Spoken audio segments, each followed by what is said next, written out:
Iran और Israel के बीच की जंग में पूरी दुनिया हो रही है परेशान। दोस्तों, इजराइल पर ईरान के हमले को 36 घंटे से ज्यादा हो चुके हैं और इस बीच दुनिया के लगभग हर देश ने अपनी अपनी प्रतिक्रिया दी है, जिसमें से ज्यादातर देशों का यही कहना है कि अब इन दोनों को लड़ाई खत्म कर देनी चाहिए और शांत बैठ जाना चाहिए।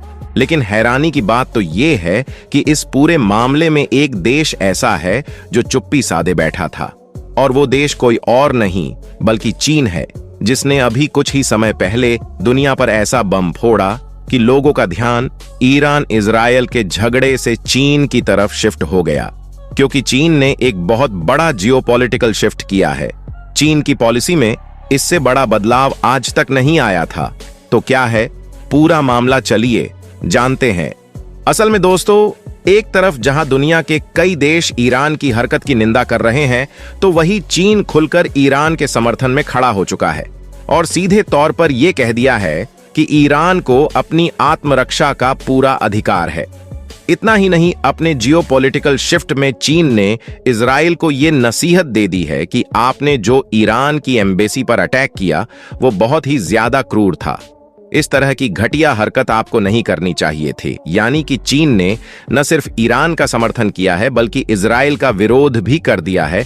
पर चीन की असली रणनीति इन दोनों देशों के बीच आने की नहीं है बल्कि अमेरिका पर सीधा वार करने की है, क्योंकि ईरान अमेरिका का दुश्मन देश है और इस तरह चीन अपने दुश्मन के दुश्मन यानी कि ईरान को अपना दोस्त बनाना चाहता है। वहीं अगर हम रूस की बात करें तो अमेरिका और रूस की दुश्मनी आज की नहीं बल्कि सदियों पुरानी है। इन दोनों देशों से बड़ा दुश्मन शायद ही कोई हुआ होगा, लेकिन अमेरिका से अपनी दुश्मनी के चलते रूस ने गलत का साथ नहीं दिया, बल्कि ईरान और इजराइल दोनों ही देश को शांति बनाए रखने की सलाह दी।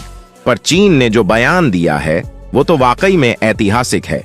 आज तक जितने भी कन्फ्लिक्ट मिडिल ईस्ट में हुए हैं, ये पहली बार है जब चीन खुले तौर पर किसी देश का समर्थन कर रहा है, वरना इससे पहले तो चीन घोड़े बेचकर सोता था। उसे इन सारे मामलों से कोई मतलब नहीं था, पर इसमें अमेरिका इन्वॉल्व है। उसे पता है कि इजराइल के कंधों पर अमेरिका का हाथ है, इसलिए वो ईरान का साथ देकर अमेरिका को चुनौती दे रहा है। अब देखना यह है कि चीन की इस हरकत का क्या परिणाम निकल कर आता है। बाकी आपका ईरान इजराइल की इस जंग में क्या कहना है, कमेंट में जरूर बताएं और इसी तरह की वीडियोस को देखते रहने के लिए चैनल को सब्सक्राइब करना ना भूलें। धन्यवाद।